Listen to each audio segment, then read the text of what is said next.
Well, howdy doody doodies. You know, a boy was asking me the other day, he says, Doc, what do you think of that there Course in Miracles? My church is starting to teach a class in that, and I don't know if I should take that or not.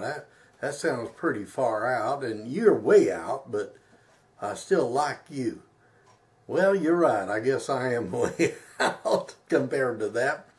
But I like the Course in Miracles. I think it does a world of good, and it's a good step toward what is true.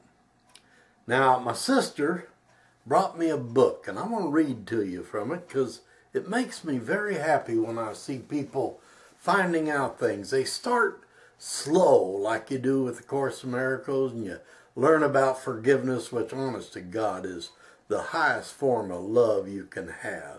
And it really is good for you to do that.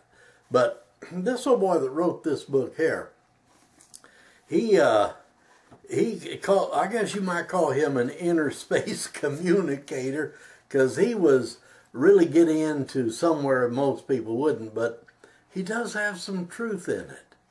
And that's what I like, is truth. You know, it takes a lot of guts to stand up to superstition and the control of religion and all that.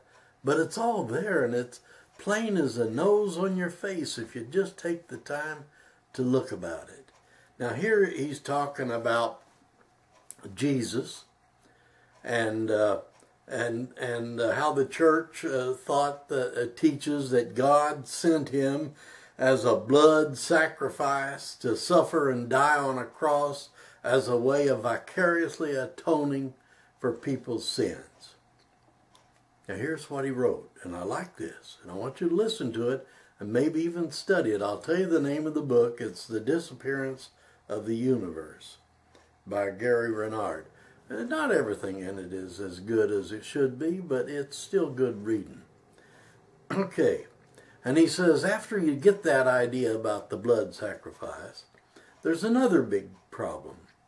Because even according to Christianity's own doctrines, this doesn't really atone for anybody else's sins.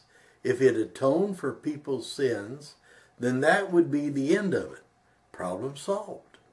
But no, it now becomes necessary for everyone to blindly believe in all of the details conveniently set forth exclusively by the Christian religion. And if you don't believe that, he says here, or else they will still burn in hell, even if they happen to be born, presumably by God's will, in a place, time, or culture that isn't even familiar with this particular religion. Ain't that the truth? You know, that's just the whole thing about this.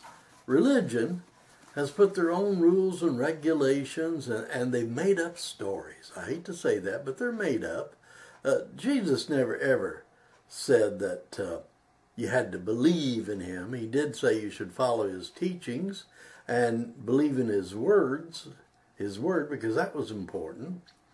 But he also said, and it's also stated in two different places that I know of in the Old Testament, and maybe more, that you are saved by grace alone. And that means that God's love and forgiveness saves you no matter what you do. You say, does that mean the murderers get there too?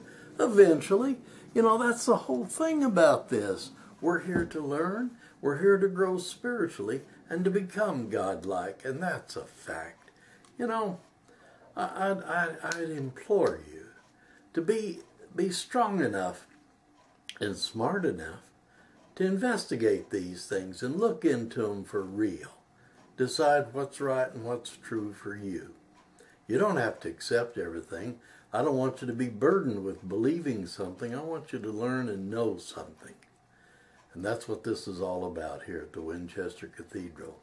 Been real busy the last few weeks. Haven't been able to do everything I wanted to do myself and all that, but I hope to get some more of this out to you by next week. God bless you all.